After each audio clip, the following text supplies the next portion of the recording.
Invitamos al predicador de esta noche.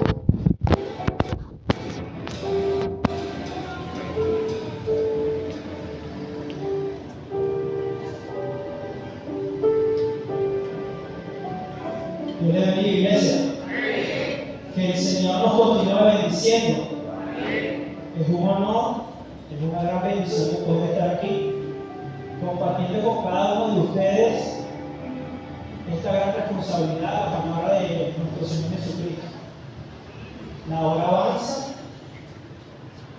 Vamos a estar colocándonos sobre nuestros pies, por favor. Vamos a estar buscando el libro de Lucas.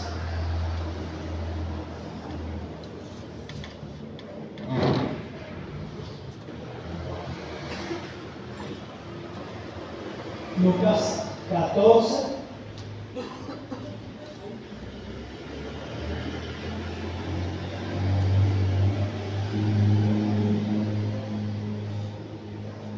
Lucas 14, del 25 al 33.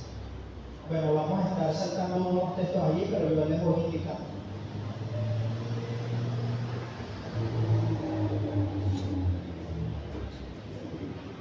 Como señal de costumbre, leemos la palabra del Señor bajo la bendición Padre y Espíritu Santo. Amén.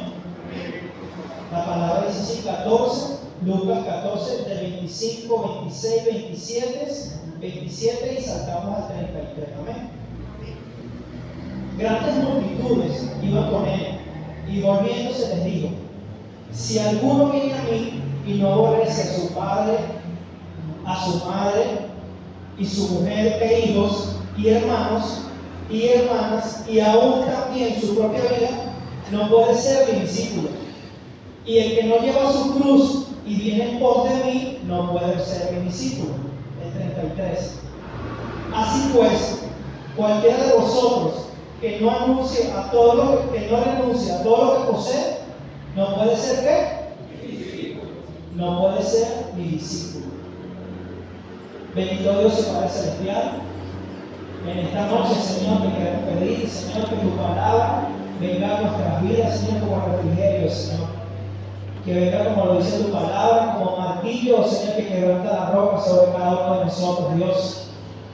Señor, envía tu palabra a nuestras vidas, Señor, que podamos, Señor, entenderla, comprenderla, Señor, y más que eso, ejecutarla, Señor, poder entender cada una de las cosas que tú nos has dado, Dios.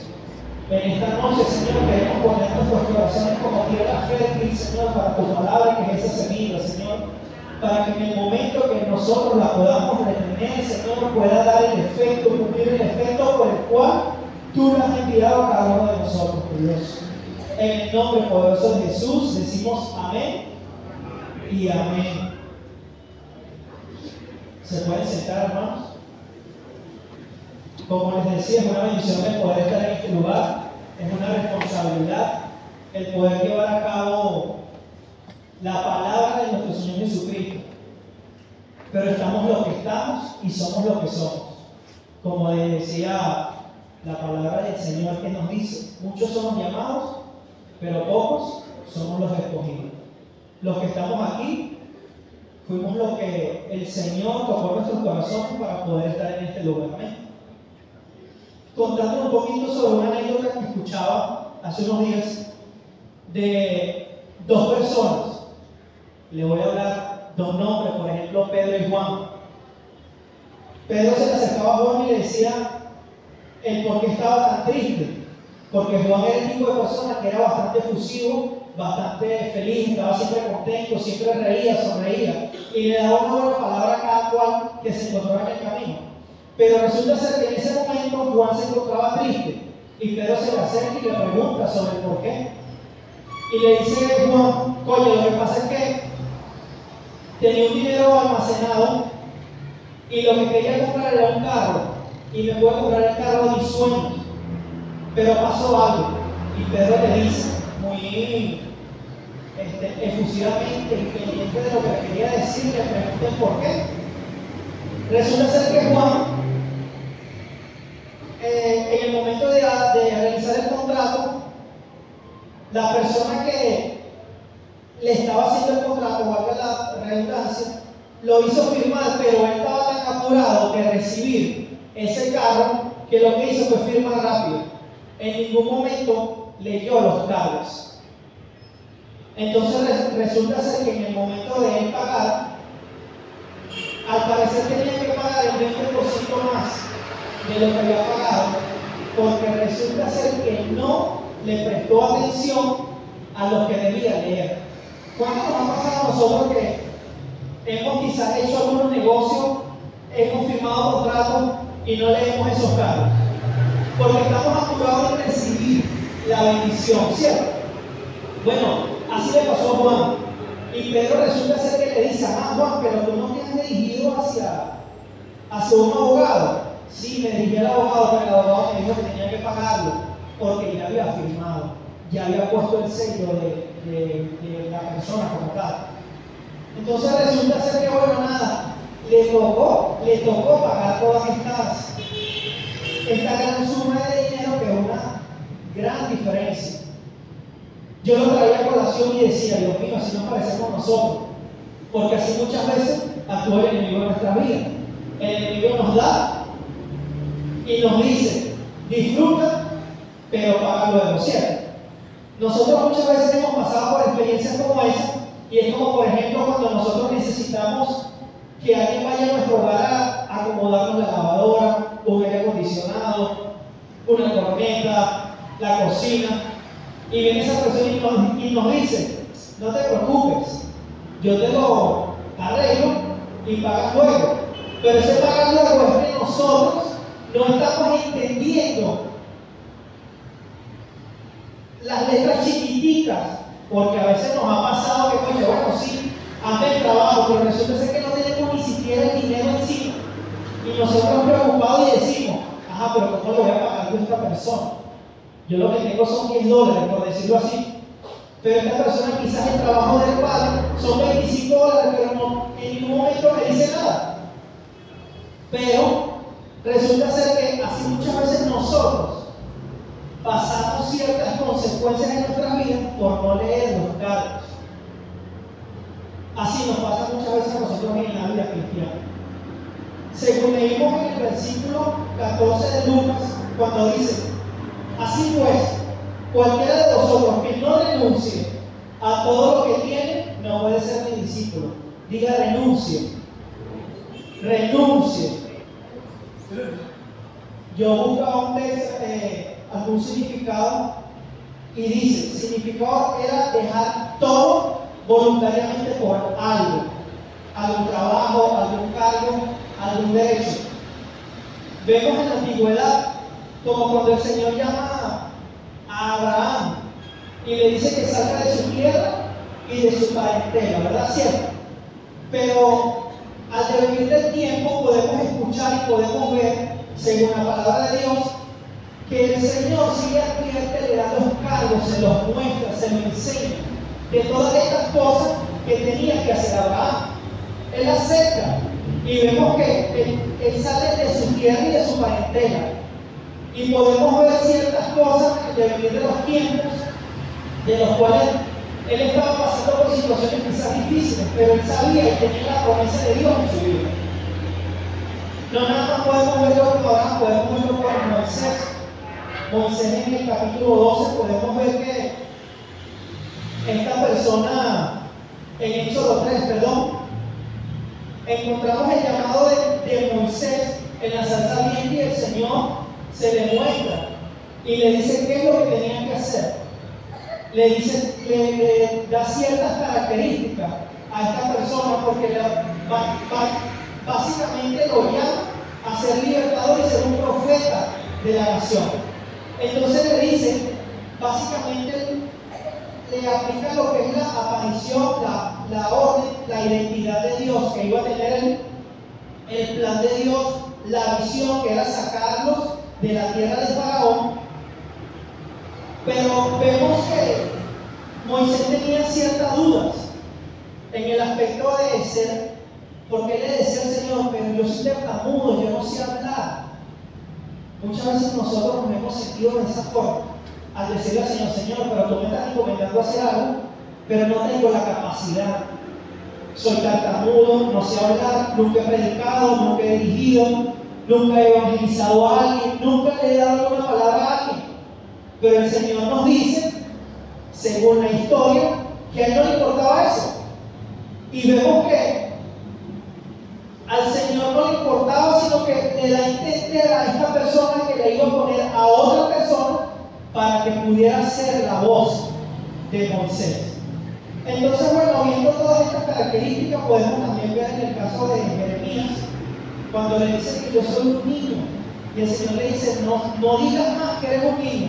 Nosotros muchas veces nos hemos sentido de que, Señor, no me siento capaz, tengo simplemente 2 años de haber sido bautizado, veo hacia los lados, veo hacia atrás, y veo a un líder que está más capacitado que yo.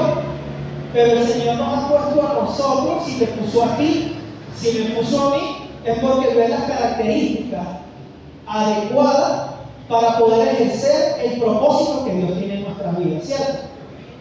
Entonces vemos que Jeremías se encontraba totalmente angustiado, preocupado, pero el Señor le da una palabra cuando le dice que lo iba a colocar como un muro fortificado. Estudiando un poquito con respecto a Jeremías, Jeremías tenía muchos temores. Se dice que la escritura que él era el profeta llorón, pero ¿por qué lloraba? Vemos que este pueblo era tan terrible que él ni siquiera quería seguir predicando. Él no quería ser profeta sobre estas personas, pero tenía una misión. El Señor le había dado los encargos. El Señor básicamente le había dicho, las letras pequeñas que quizás tú no has leído, te las voy a hacer saber. Quizás nosotros hemos pasado por situaciones como esta y hemos dicho, Señor, soy un niño, no tengo la capacidad para poder hacerlo. Pero si el Señor nos ha llamado, es porque ha visto la capacidad de cada uno de nosotros. Él le da la promesa, le da la misión, le da una visión. Podemos también verlo en el caso de Jonás. ¿Cuántos conocemos la historia de Jonás? Muchos conocemos la historia. El Señor le dice que vayan ¿a dónde? A Nínive, ¿cierto? Pero ¿para dónde fue? Para Tarsis, ¿cierto? Entonces vemos que en la trayectoria de él decidió hacer su propia voluntad y no hacer la voluntad del Señor. ¿Cuántos de nosotros nos hemos sentido así? Que el Señor nos ha dado una palabra para ejercerla, para decirla, para corregirla, pero ni siquiera nosotros somos capaces de hacerlo. Pero no nos damos cuenta que el Señor nos ha capacitado, nos ha dotado, nos ha dado la capacidad, la fortaleza, el entendimiento de poder dar, pero no lo hacemos. Entonces ya viene siendo un caso de nosotros. Entonces vemos que él quería huye del propósito de la palabra que Dios le había dicho, pero no quería entenderlo. Pero leemos en el Salmo 139, 7, 8, cuando dice que ¿a dónde huiré de tu presencia? Porque si subiéramos a los estados de allí tú estás. Es como muchas veces queremos básicamente escondernos de la presencia de Dios, pero el Señor está en todos lados. El Señor nos manda a hacer algo, pero nosotros queremos escondernos porque quizás no somos capaces. Pero si el Señor nos manda a hacerlo, hagámoslo, iglesia. Hagámoslo. Si el Señor nos da una palabra, es porque nos ha visto la capacidad para hacerla, para ejecutarla. Si nos ponemos a contar muchas anécdotas sobre estas personas que fueron llamadas por el Señor, pero el Señor les hace entender estos cargos. El Señor nunca se los esconde, simplemente que se los hace ver, como que dice letra grande. Él no nos los esconde como para después dejarnos a solas y decir, tú te encargas. Nosotros somos los que a veces no queremos leer estos encargos, no queremos entenderlo. Entonces es allí cuando el Señor viene y nos habla sobre esta palabra con respecto a renunciar. Por eso les decía, renunciemos. El Señor básicamente les habla a esta persona en Lucas 14. Cuando leímos esta palabra, básicamente Según algunos estudiosos dicen que no lo escribió Lucas, pero hay ciertas evidencias, expresiones que hablan de que sí fue él. E incluso el libro de Hechos también nos los narra y nos da a entender de que básicamente, según la lectura, según la expresión, dice que sí era Lucas. Esta palabra se escribió en el año aproximadamente en el 58, 59, 60 después de Cristo. Entonces, el marco histórico de esto, de Lucas, hablando un poquito, en el capítulo 14 se encontraba el Señor yendo el camino a Jerusalén y lo invitan hacia una cena en casa de un fariseo, y en esa casa de ese fariseo se encontraba una persona que estaba enferma. Entonces esta persona básicamente, como era un sábado, ningunos querían que esta persona fuese sana, porque era básicamente el día para entregárselo al Señor. Y vemos que los fariseos se molestan con el Señor porque ciertamente hace milagros. Y estas personas van y le preguntan a él de por qué hace todas estas cosas. Pero no se dan cuenta que esta persona necesitaba ser sanada, necesitaba ser curada, necesitaba un encuentro con Dios. Muchas veces nosotros no entendemos el porqué de las cosas, pero el Señor sí las entendió. Entonces, el Señor les habla a estas personas y les dice: así pues, cualquiera de vosotros que no renuncie a todo lo que tiene, no puede ser mi discípulo. Y vemos básicamente tres costos de los cuales me gustaría compartir con ustedes. El primer costo es el costo relacional. Cuando el Señor les dice que era necesario renunciar a todo, fíjense que dice: tenía que dejar a su padre, a su madre, a sus hermanos, a su esposa y aún hasta su propia amiga. Nosotros podemos decir humanamente: wow, el Señor básicamente era serio, porque fíjense que los pone por decir a prueba en el que, o sea, que mi papá, mi mamá, mis hermanos, mi esposa, mi esposo, X, no son importantes. Sí son importantes, pero por encima de esa importancia de nuestros padres, de nuestros familiares, está el Señor Jesús. El Señor lo que quería era que renunciáramos a estas personas, a estas cosas, para poder seguirlo a Él. Pero muchas veces decimos: ajá, pero te seguimos, Señor, estamos en tus caminos, venimos a la iglesia, predicamos, cantamos, tocamos, vamos a evangelizar, pero realmente el Señor es el centro de nuestra vida. Es como para reflexionar, ¿cierto? Entonces el Señor le da a entender a estas personas que por encima de todo el Señor debía ser el centro. Entonces es cuando seguimos que Jesucristo debe ser el primero que nuestros padres.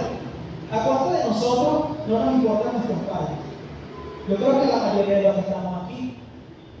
Yo creo que el Señor básicamente se metió, como que vulgarmente dijéramos, se metió en camisa de sobar, porque se metió con mi mamá, se metió con mi papá, con mi esposa, con mis hijos. Pero fíjense algo lo que dice el Señor: si no estamos dispuestos a renunciar a estas cosas, no podemos ser sus discípulos.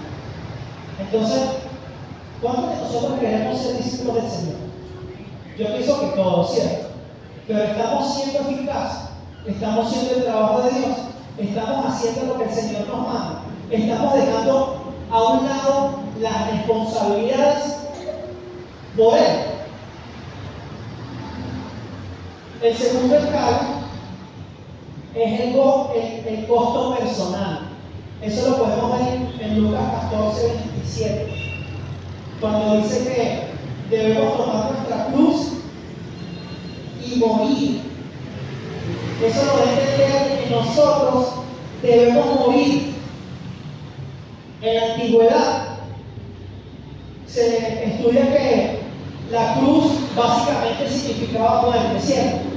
Creo que las personas que llevaban la cruz era porque iban a ser exhibidos a muerte. Pero hoy en día lo podemos ver que básicamente es como un amuleto, ¿cierto? Muchas veces lo hemos tenido como una cadena, lo cargamos como que algo que podemos exhibir. Si estas personas de la antigüedad nos vieran ahorita, dijeran cualquier cosa horrenda sobre cada uno de nosotros, porque básicamente éramos nosotros los que éramos exhibidos en ese momento. Pero hoy en día nosotros básicamente tenemos la cruz para exhibirla. Entonces vemos cómo el Señor nos llama la atención al decir que tenemos que morir. ¿Cuántos de nosotros estamos dispuestos a morir? Pero entonces preguntamos, ¿en qué sentido, hermano Pedro? ¿Cómo podríamos nosotros morir? Pero básicamente lo podemos decir al yo. Estamos dispuestos a renunciar a nuestros cargos en la iglesia por seguir a Cristo. Porque muchas veces pensamos porque yo predico, porque yo dirijo, porque yo hago cualquier cosa, estoy en la cúspide, estoy haciendo las cosas bien. Pero realmente estamos reflejando a Cristo. Esta semana ha sido un tema muy crucial con respecto al corazón. Y muchos de nosotros estamos dispuestos a cambiar, que el Señor sea quien pueda moldear el corazón. Pero muchas veces lo decimos de la boca para afuera, pero realmente lo decimos interno. Y es allí donde muere realmente el yo. Nosotros debemos morir, iglesia, para que el Señor sea reflejado en nuestras vidas. Muchas veces creemos que por venir a la iglesia, maravilloso, pero resulta ser que yo trato a mi hermano, yo no trato a la hermana que me da el agua, no trato al hermano que quizás dirige, no trato al hermano que quizás toca, porque somos orgullosos, hermano. Muchas veces nosotros estamos más pendientes del yo que de lo que el Señor quiere sobre nosotros. El Señor espera que nosotros estemos prestos para su palabra, estemos dispuestos a crecer, estemos dispuestos a cambiar, pero nosotros estamos dispuestos a entregar lo que nosotros somos para poder seguir al Señor.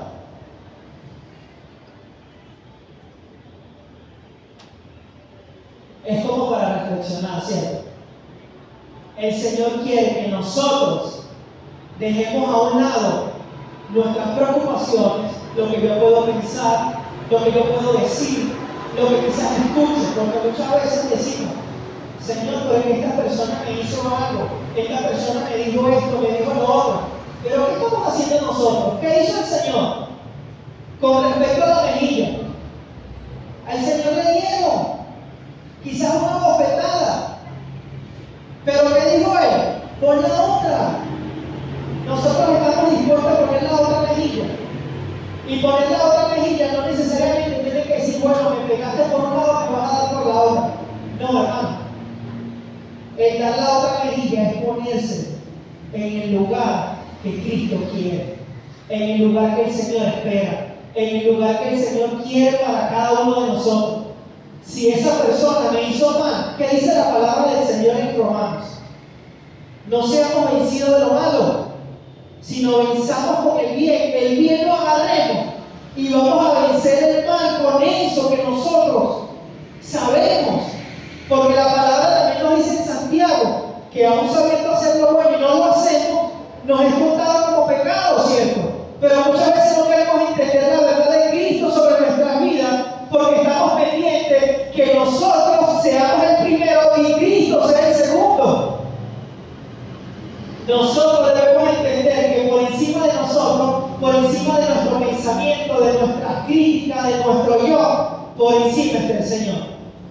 El Señor les hacía entender a estas personas que era un costo el ser discípulo del Señor. Es como decir el pastor, vale la pena seguir al Señor. Y si yo les hago esta pregunta a cada uno de nosotros los que estamos en este lugar, ¿vale la pena? Sí, vale la pena, hermano, claro que vale la pena, pero lo decimos de aquí adentro, o lo decimos por pura emoción, por pura conciencia. El Señor espera que lo digamos con un corazón limpio, como decía nuestra predicadora el sábado pasado, que nuestro entendimiento, que nuestro corazón esté plenamente limpio para poder ejercer y hacer las cosas que el Señor quiere de ser. Porque a veces pensamos que el morir a yo es que yo tengo la razón. Yo tengo la razón del por qué esto se tiene que hacer así y se tiene que hacer asado. Pero no entendemos que por encima de mi razón está la razón de Cristo. El Señor debe ser el centro de nuestra razón. El Señor debe ser el centro de nuestras vidas. Ya basta, hermano, de que nosotros podamos decir, bueno, pero es que yo soy así. ¿Cuántos de nosotros hemos escuchado esa expresión?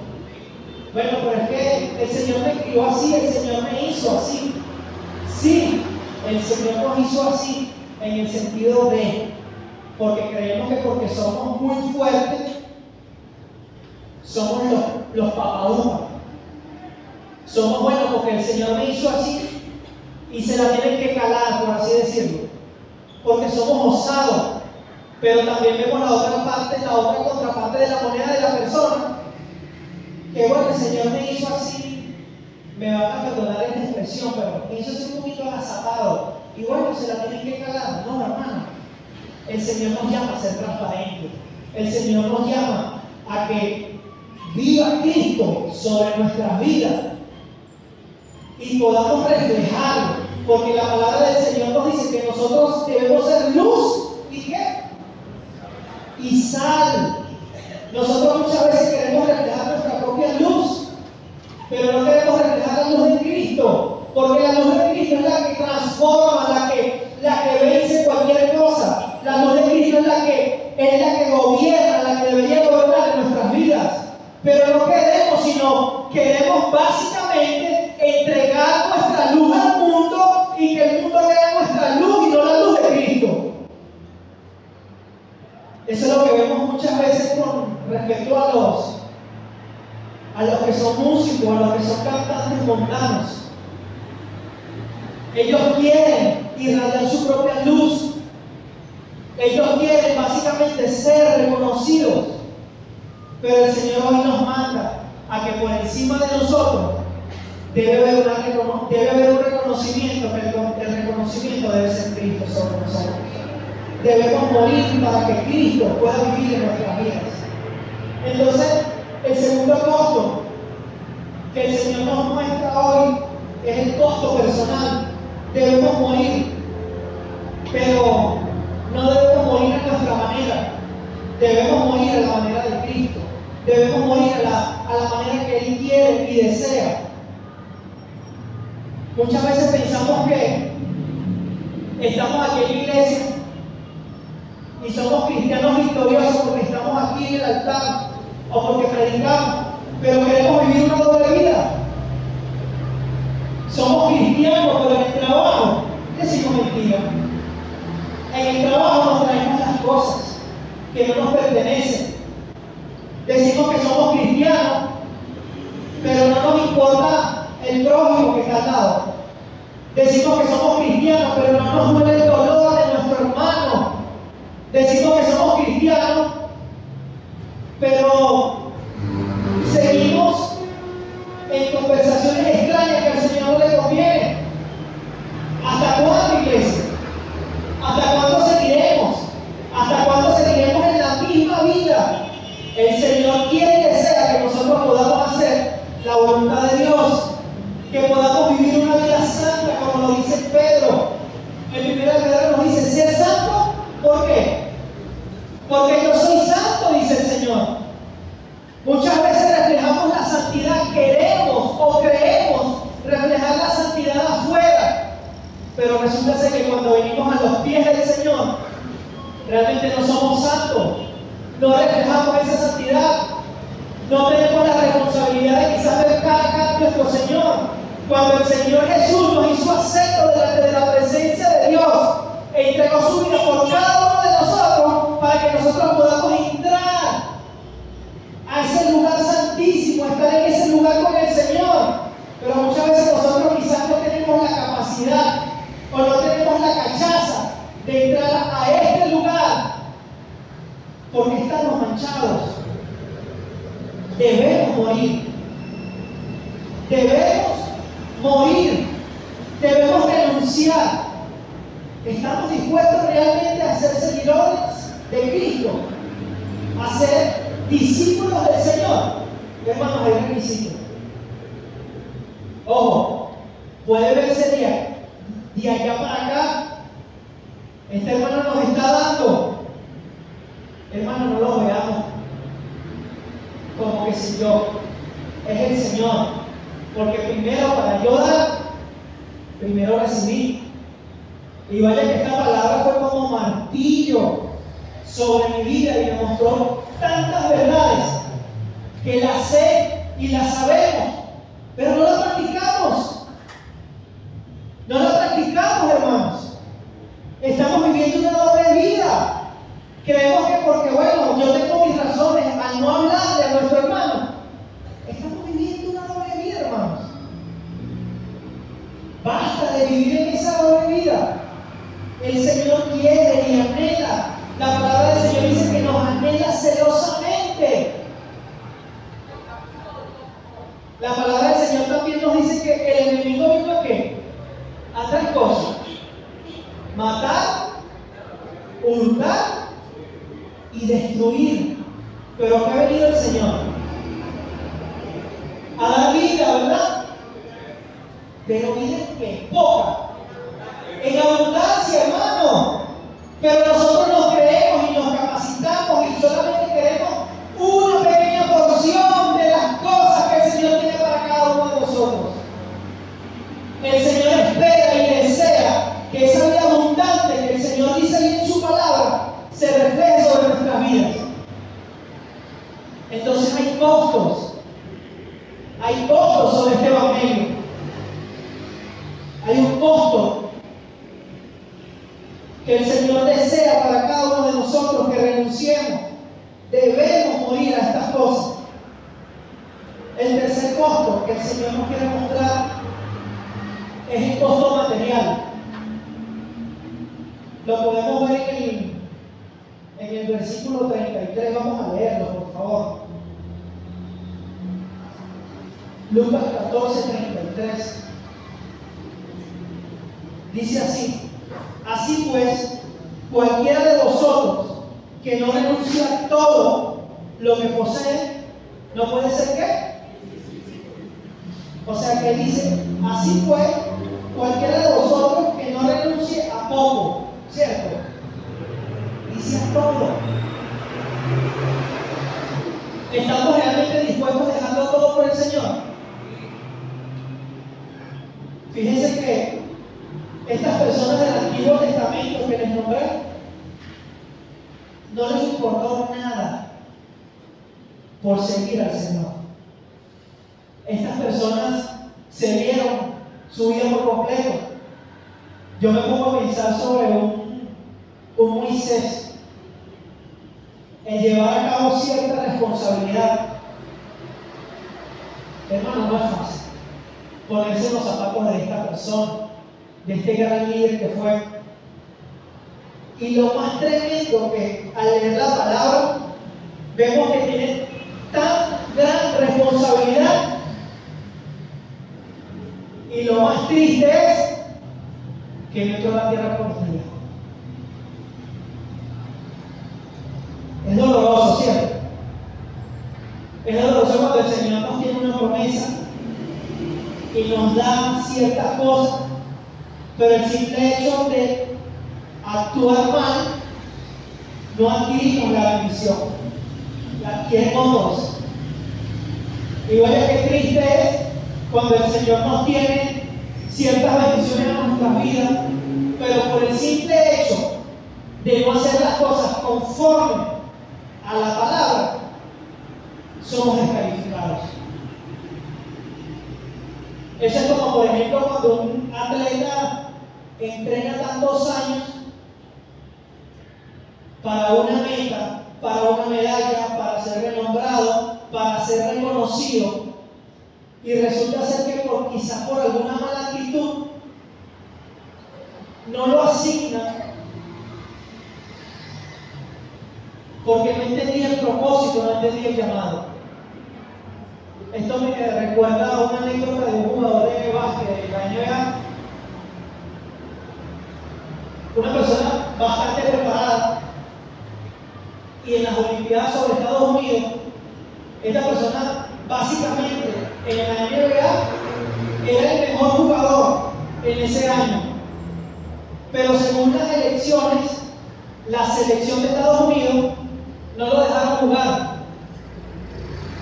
Forma parte del equipo, pero no entras al juego. Muchas veces nosotros nos hemos sentido sin iglesia, o lo pudiéramos reflejar también en la iglesia, que se nos hace un llamado, pero no vamos a ejecutar lo que realmente nosotros esperamos. Y muchas veces no lo ejecutamos por nuestra mala actitud. Fíjense lo importante que es tener una buena actitud ante el Señor. Y si hablamos de actitud, lo podemos ver en el caso de Caín y Abel, ¿cierto? Porque muchos pensamos que era por cuestiones de sangre. Sin derramamiento de sangre no había ¿qué? La remisión de pecado. Pero no era eso, hermano. Era la actitud. Muchas veces nosotros hemos tenido mala actitud con respecto a las cosas de las bendiciones que el Señor nos tiene. Hermanos, procuremos que cuando venga la bendición no tengamos mala actitud. Podamos entender. Van a haber cosas que no vamos a entender por nuestra mente finita, pero el Señor quiere y desea que cada uno de nosotros podamos entender, comprender el propósito y el llamado que Dios tiene para cada uno de nosotros. Entonces, el Señor nos dice, con respecto a esta tercera lección, con respecto a lo material, el Señor le dice a estas personas que tenían que dejar lo material. Y muchas veces nosotros pensamos, bueno, Señor, o sea que tengo que dejar el trabajo, tengo que dejar mis bienes, tengo que dejar estas cosas a un lado.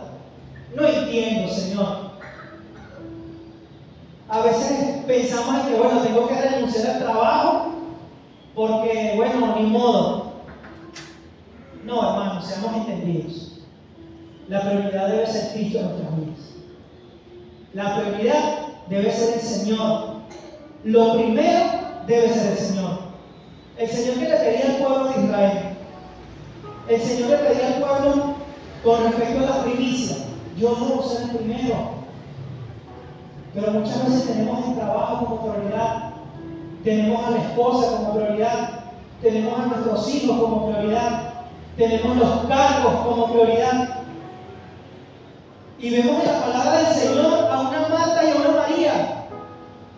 Y el Señor le dice a Marta, Marta, ¿cuán afanada estás? Hermano, estamos afanados en la obra del Señor. En que muchos vengan y llenen las sillas. Pero ¿qué del Señor, hermano? ¿Estamos viviendo realmente conforme a lo que el Señor estableció en su palabra? Hermanos, somos hipócritas. Y perdóname la expresión, pero hemos sido hipócritas, hermanos. El simple hecho de no hablarle a mi hermano, la palabra del Señor nos dice que si no amamos al que tenemos a un lado, ¿cómo vamos a amar a nuestro Señor que no lo vemos? Yo digo, bueno, yo amo a mi hermana, yo amo a la hermana Nega, a mi hermana Lenny,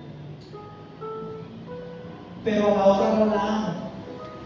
Pero decimos que amamos al Señor, pero a esta otra persona no la amamos. Y el Señor nos llama a capítulo. Debemos amarnos todos. Que nosotros vivamos en una sola dirección. Que podamos entender el llamado, el costo del discipulado.